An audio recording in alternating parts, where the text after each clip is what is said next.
পুরনো দিনের সেই স্বাদ মা ঠাকুমাদের হাতের সহজ অথচ অসাধারণ স্বাদের রান্না বাটি পোস্ত, যেটা গরম ভাতের সাথে আপনি যদি একবার খান তাহলে কিন্তু পুরো এই রেসিপিটার প্রেমে পড়ে যাবেন।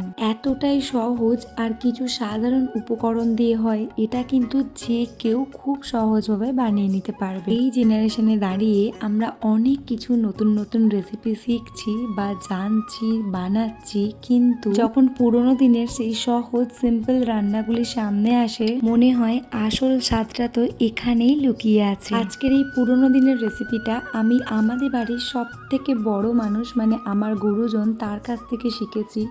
তবে তার আগে চলুন রেসিপিটা বলে দিই। প্রথমেই কিন্তু এখানে আমি একটা পেঁয়াজ নিয়েছি মিডিয়াম সাইজের, একটা বড় সাইজের টমেটো আর কিছু কাঁচা লঙ্কা নিয়ে নিয়েছি। আর তার আগে পরিষ্কার পরিচ্ছন্ন 4 চামচের মতো পোস্ত দানা নিয়েছি, আর সেটা খুব ভালো করে ব্লেন্ডারের মধ্যে দুটো কাঁচা লঙ্কা দিয়ে পেস্ট বানিয়ে রেখেছি। তবে পোস্তটা বাটার সময় আমি ওখানে হাফ কাপের মতো জল অ্যাড করে খুব ভালো করে একটা পেস্ট বানিয়ে রেখেছি।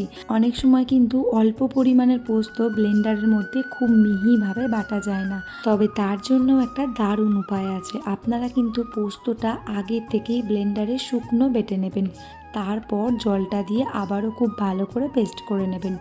তারপর এখানে যে পেঁয়াজ, টমেটো, লঙ্কা নিয়েছিলাম সেগুলো খুব ভালো করে ছোট ছোট করে কেটে নিয়েছি। এরপর সব থেকে ইম্পর্টেন্ট হচ্ছে যে বাটিটায় আমরা বাটি পোস্তটা বানাবো, এই বাটিটা কিন্তু অ্যালুমিনিয়ামের নিলে সব থেকে বেস্ট হয়। তবে যেহেতু এখন অ্যালুমিনিয়াম একটু অ্যাভয়েড করতে বলছে, তাই ভেবেছিলাম স্টিলের বাটিতে করব, কিন্তু গ্যাস ওভেনের মধ্যে স্টিলের বাটি বসালে কিন্তু ধার থেকে অনেকটা পরিমাণে পুড়ে যায়, তাই বাধ্য হলাম এরকম আগেকার দিনের মতোই একেবারে অথেন্টিক বাটিটাও ইউজ করা। এরপর বাটির মধ্যে অল্প একটু সরিষার তেল দিয়েছি, তারপর পেঁয়াজটা দিয়ে দিয়েছি, টমেটো দিয়েছি আর অল্প অল্প একটু লবণ দিয়ে দিয়েছি।